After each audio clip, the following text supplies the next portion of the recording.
Баршаңызға сәлем. Бүгін сіздермен бірге осындай зебра печенье пісіретін боламыз. Дайындалу өте оңай, жеңіл әрі өте жұмсақ, дәмді печенье. Менімен бірге болыңыздар және осы видеоның соңына дейін қараңыздар, дайындап көріңіздер, өте дәмді шығады. Және де менің каналыма тіркеліп кетуді ұмытпаңыздар. Ең алдымен осындай бөлме температурасында тұрған жұмсақ сары майымызды 180 грамм осындай қант ұнтағымен бірге араластырып аламыз. Және шым-шым тұз саламыз және миксердің көмегімен екеуін жақсылап араластырып аламыз. Сары майымыз бөлме температурасында тұрған жұмсақ болуы қажет, сол кезде жақсы араласады. Бұл печенье өте жұмсақ әрі балдарға ұнайтын дәмді болып шығады.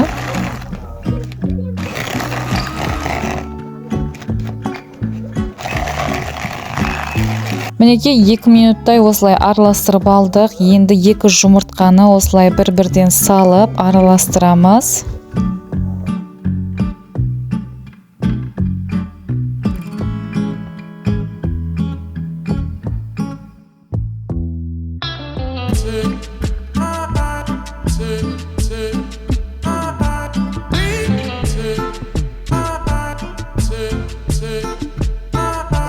Мінекей барлығын жақсылап араластырып алдық. Енді ұн.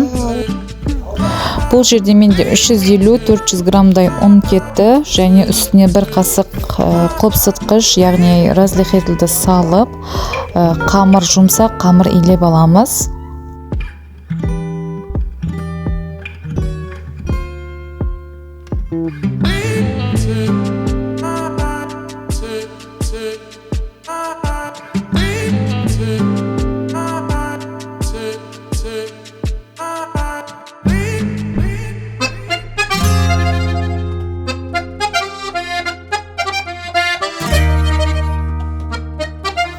Мінекей осындай жұмсақ қолға жабыспайтын қамыр илеп алдым. Енді осы қамырды екіге бөлеміз.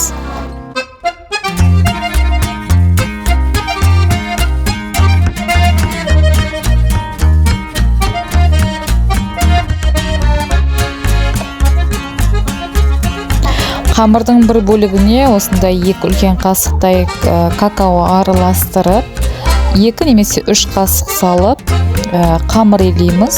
Яғни қамырдың біреуі какаомен, біреуі какаосыз болу керек. Егер де какао қамырмен дұрыс араласпай жатса, онда кішкене су араластырып жіберуге болады. Мінекей, біздің осындай какаомен қамырымыз дайын болды. Осындай әдемі жұмсақ қамыр дайын болды. Енді қамырларымызды ұнды себіп жайып алатын боламыз. Қалыңдығы орташа қалыңдықта болу керек, өте қатты жұқа да емес, өте қатты қалың да емес.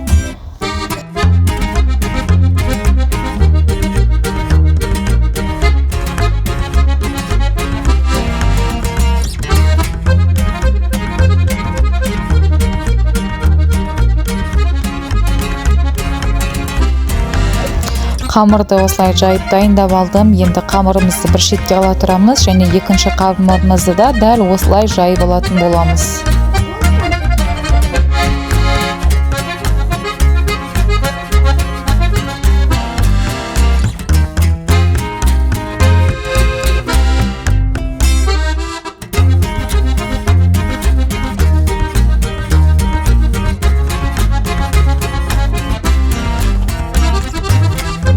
Екі қамырды да жайып дайындап алдым. Енді қамырларды бір-бірінің үстіне қойып, рулет жағдайында орайтын боламын.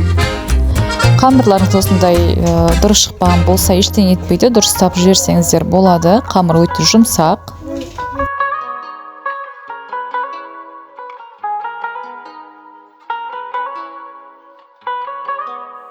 Мінекей қамырымызды енді рулет тәріздетіп орап алатын боламыз.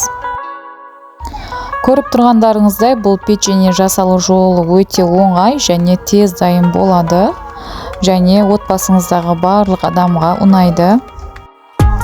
Осы видеоны көріп отырған болсаңыздар, онда менің Каналыма тіркеліп кетуді ұмытпаңыздар. Каналымда пайдалы рецепттермен бөлісіп отырамын. Қазақша контенттің дамуына үлесіңізді қосыңыздар. Лайк, комментарий аямаңыздар, және өз пікіріңізді комментарийға жазып кетіңіздер. Бұл мен үшін өте маңызды. Мінекей осылай рулет етіп орап алдым. Жан жақтарын дұрыстап қоясыздар. Және де осы рулетті осы бір бармақтың өлшемімен кесіп алатын боламыз.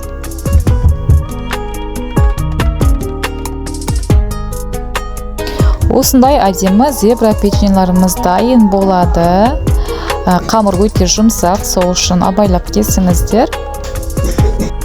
Бұл печеньенің дайындалу жолының маған ұнағаны тез және де мұздатқышқа салып күтіп отырмайсыздар. Тез 30 минутта дайын болатын печенье. Қонақ келгенде және балаларыңызға ұсынсаңыз керемет. Мінекей барлығын кесіп дайындап алдым. Енді противенге пергамент қағазын төсеп, үстіне барлығын орналастырып аламыз. Және 180 градуста 25 минуттай пісіріп аламыз. Өте тез піседі.